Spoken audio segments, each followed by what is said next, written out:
The difference between you cracking yourself or having a friend do it for you is that they're just mobilizing a joint.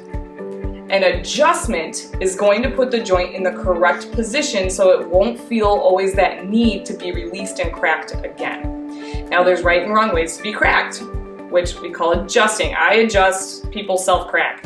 So if you are self-cracking and you're doing your neck and you like to take your jaw and you do this thing, you are now creating your jaw to be a long lever. And if you remember back in physics class, if you took it, a longer lever allows us to apply more pressure.